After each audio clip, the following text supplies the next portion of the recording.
sufficient with Vanguard and Retaliate behind tower. Opens up Sky to then rotate into lanes that might not be so good. Darkseer. Okay. Well, then we're going to have a little bit of a change of who's playing what. That is it is the Miracle Sand King! Okay, this is kind of cool. Did not expect that. No, Sorry for everybody's eardrums. Not at all.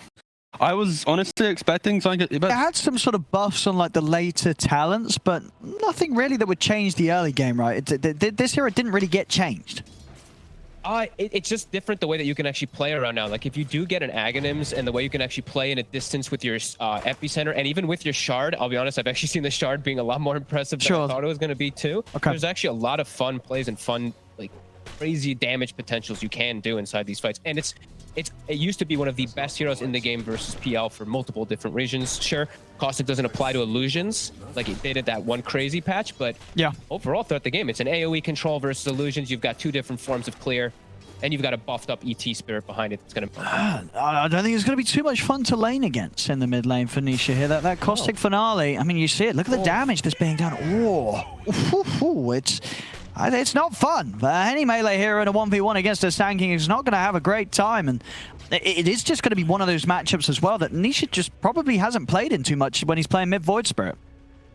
No, I mean, any melee hero, like you said, it's so difficult, especially if he goes 2 points in the Caustic too. It's like devastating. I don't know if he's going to full commit because you probably want to go for more points in your Sandstorm and stuff, but the lane is going to be tough. Nisha's going to have to find some ways to recover, maybe get some help. See how these side lanes are doing. Centaur versus Gyro. I feel like we've seen this one a lot in particular since you have that big, chunky base damage and great animation versus Gyro. Zai should do pretty well down here with the backup of Yapsor. And in terms of the PL, obviously just got hit last night or so by some further nerfs, but overall still a net gain for this hero after 7.29. You feel that the nerfs are not enough to take him away from being still one of the stronger carries this patch?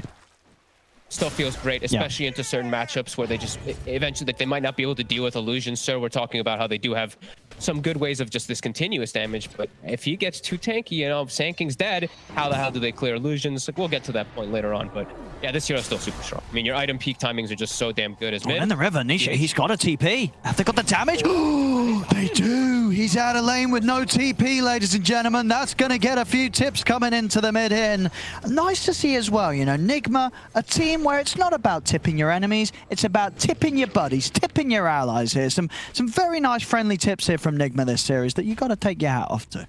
Oh my, and he got both range creep denies too. Puppy even shows up trying to get it hurts for Nisha. That. Oh, I mean, like, Puppy knows he has to TP. He had to TP mid here. He's like, I'm not gonna leave. He's the mid now. I mean, Nisha's only got 8 CS. I think he's getting demoted. He's playing support Void Spirit now. Puppy's gonna start playing some mid Grim.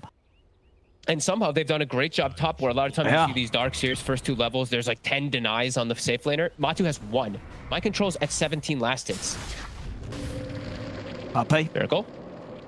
Be right. Bow strike not quite having the range to catch him. Then he can hunt PL. He can actually just find catches on PL, because PL, as we know, it takes some time to actually be able to get involved. Oh, they want ILTW. They're coming in with the Stampede. They're charging him down. Can they keep him alive? The charges come out. GH keeping him alive for now. Burrow Strike comes in from Miracle. The counter plays there from NIGMA. As Zai and Puppy will fall, NIGMA keep ILTW alive. Still, we don't. There's no points in the aura yet on Kuro either. He's gone for just, you know, he's 5 positions, so he can't.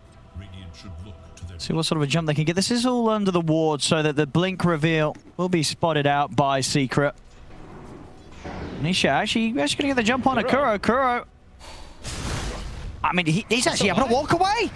Miracle's in with the Burrow Strike. They're stomped down Nisha. He's going to jump in for the kill. He's not going to get it. Kuro's going to live. Oh no! They just can't get anything this game, Secret. They can actually make plays. NIGMA's on the high ground though. Stampede in, they're going to get the jump onto RTW with the Mystic Flares and enough burst to take him out. It's not, he's going to get relocated over to the side, but Matu's there waiting. We'll be able to kill him off. Now turn towards the next 2 targets, Soulbind with the setup, but Secret a little hesitant on committing into this, even with RTW dead. Miracle, he epied the floor. Well, the floor's dead, I guess. A Secret, they've got to find the IO. They're going to be able to jump over, get the grab on the mind control. The setup's there with the Remnant. They get the vacuum wall. Oh, the Burrow Strike. Oh, there's the combo, baby. There's the combo onto the 4 of them as they take down 3. And Miracle's not done yet. He's running down Matu. Matu and Yapsor, they've got to get out of there. As there we have it, as you were saying before, these points in the vacuum, the setups there from Mind Control. And NIGMA with a beautiful turnaround. They don't need the carry in the game. They just need those two. Miracle and Mind Control comboing it up perfectly. Nearly 3k damage done there. I mean, yeah, that was always one of the sort of the funnest duos to have, paired up with the Darks here, but obviously not top. Oh, Nisha, he's actually going to go in on this. Oh, here. They're in onto RTW. And can they burst through? Mystic Flare's going to get dropped down onto the IO. Will kill him. RTW is still able to get his spells off. The cooldown's out. And NIGMA's going to be able to turn this one around. They've found two. They're looking over towards Zanova. They've got the catch on Zai. About to. He shows up in the back. He does kill off Kuroki, but now he's being chased. He used his dot ball. 5 seconds remaining on it. They're just going to throw the wall. Yeah. Start getting the illusions working on. So Miracle's going to have the jump up in a bit of time. Yeah, it's ready. But there is an Invis rune. Oh, do they have detection? They don't, but do they need it? They do. The vacuum not quite able to catch him as Matu. He's able to walk out of there. The Invis rune saving his life. TW finishes the full hood. He's like, I'm only dying because of Skywrath and this Centaur burst damage. Through it. Just tank up through it. SNY and Hood, yeah, he's a tanky boy. Smart builds here. Oh, he's just charging straight in. That's how confident he feels right now. He's running up into the three of them. We'll turn with the Stampede. He's going to get the save here as the heal comes through from GH. RTW getting low. The backup's there. Miracle comes in with the burrow strike. The vacuum wall is dropped down. Goodness.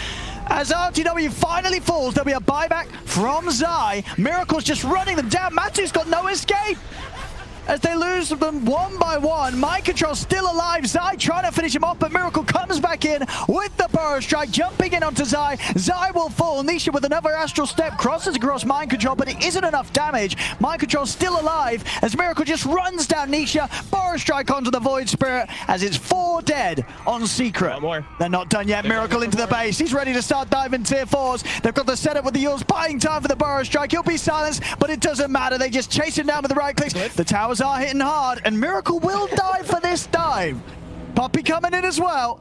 Can they punish GH and Mind Control? As Nisha's chasing, he's coming with the buyback for this. As GH is looking pretty dead. Mind Control will manage to TP out. GH, he will go down slowly, but surely here as Poppy and Nisha chase him down.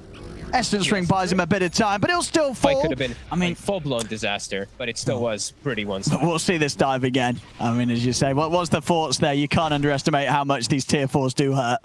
Few tower hits flying through, and that's a recipe for a pretty dead sanking. Back in the action, we've got another attempt onto ILTW's life coming through, but he's still alive. The burrow strike comes in, he will fall, but the setup's been there. As the walls gets dropped down, Zai falls, Puppy as well. Matu's got to run. As NIGMA, they're chasing him down. The hard hits coming out from Kuro. As Matu's trying to run, Miracle's going to be able to find him again with the burrow strike. Double kill for Miracle. As we'll see, I mean, he can't show up to. It just feels like he can't show up to fights. Like the ET aura, it ruins these type of agi heroes so badly. And with the type of game state that it's been, like NIGMA just battles right through it. They lose ILTW, but who cares? They're fine with taking these fights still. It's Miracle on the chase again. See if you can control Nisha long enough. He has got the Yules. Nisha's up to the high ground. Mind Control's in with the jump. He's going to be able to get the vacuum actually onto the two of them. And they're going to continue to chase. Miracle's in with another burrow strike over towards Yapsor. Yapsor's gone. They are respawning though. Zai is about to come back too. Nisha, can you get back in on this? He's going to be able to get the catch onto Kuro with the ink swell set up from Puppy. Pick at the Phantom's Embrace. So Miracle's got an epicenter. He's ready to go back in, but Nisha's off to the side. Miracle not quite able to make the jump in time. As Nisha's out. ET or one of these annoying heroes is taken out of the fight, and then he can start getting on top of them again. But it's going to be a tough climb. Is he still an ancient? Miracle. He's looking for Zai. Zai is going to pop the Stampede. They're going to have the Yules into the Storm. Zai, he's gone. No hesitation. Miracle immediately gets the kill top, TP's mid, starts running over to connect to his team, just looking for the next battle every single moment. I mean, they might look to dive this. Mind Control surging himself forward. Gonna get the cooldown, drop down onto Yapsor. Yapsor, there's no escape for him. Up to the base they go. Forcing out the fortification here from Secret. RTW keep pushing up. Just casually tanking the Mystic Flare. He doesn't care. Nope, he'll get healed up real quick. That IO behind. They're going to look for the jump, but Miracle's over the counter play. They've got the vacuum full of